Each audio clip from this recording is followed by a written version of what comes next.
Joining me now to discuss all of this is former BBC royal correspondent, Mr. Michael Cole.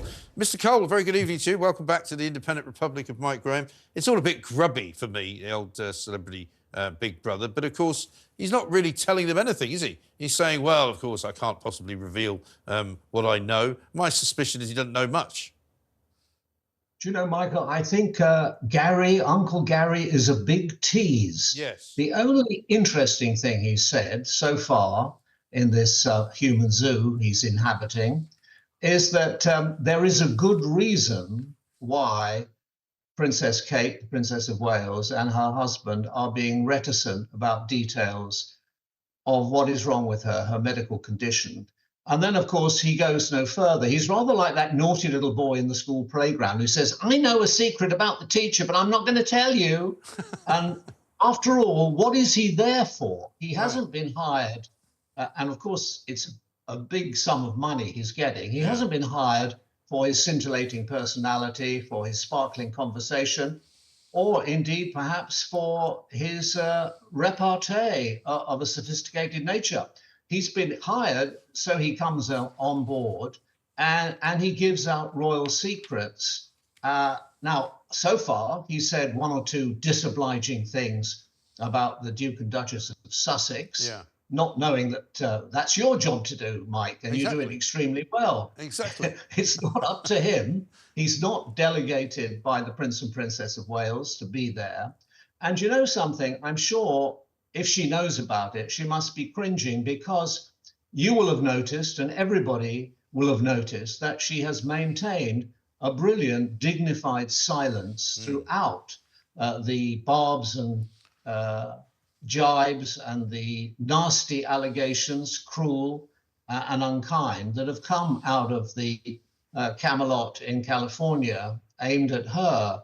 And I think she's got a lot of credit and kudos from the dignified way she's dealt with these unjustified and cruel attacks. And her husband, the Prince of Wales, Prince William, he's only said one thing so far, and he said this is very much not a racist family. That was after the Oprah Winfrey interview, all of 3 glorious years ago.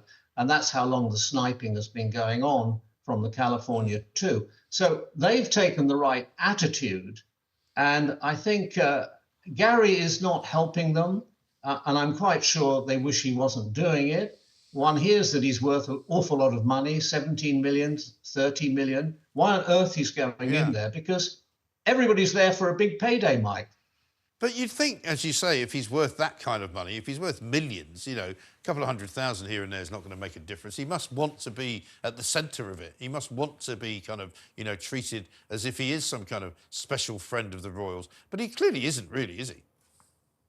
Well, by accident, he happens to be the uncle of the woman who might, all things being equal, if fate doesn't intervene, be our next queen. That's his sole qualification for being there, not for being a brilliant businessman who made a lot of money in recruitment, IT recruitment, or whatever it was he did.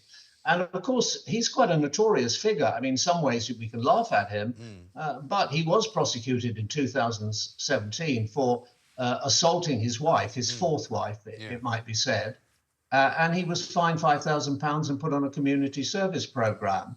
So he's not an entirely innocent people. And those good people who fight against domestic violence and the abuse of women, they've been rather upset that he's even there.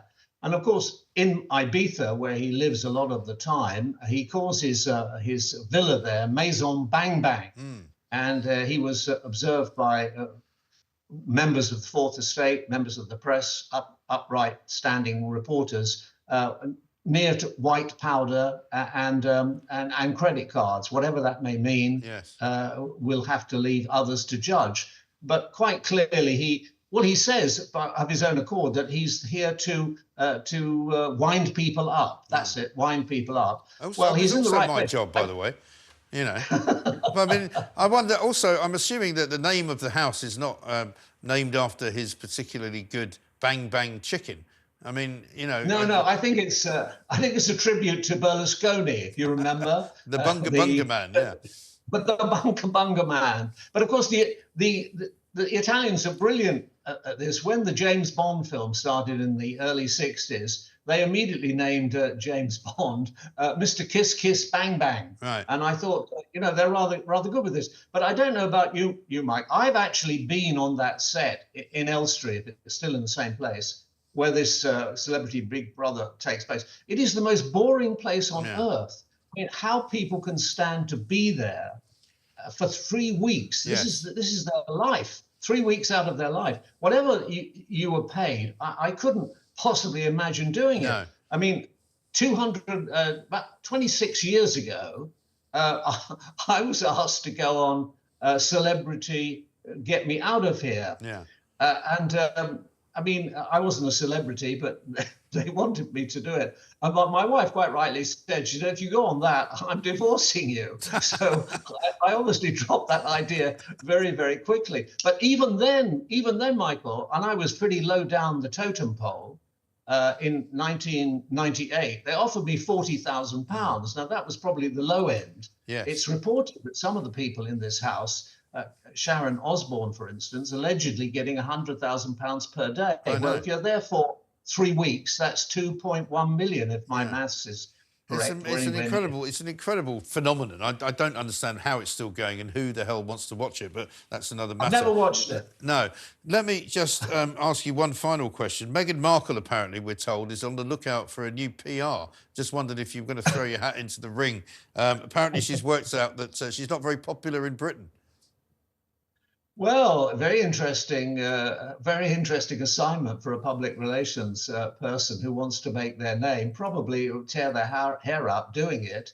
But one has to ask, something, Michael, in this world, if people conducted themselves properly, if they did their job, if they smiled and were honest and God-fearing, they wouldn't need public relations. Their truth would shine through.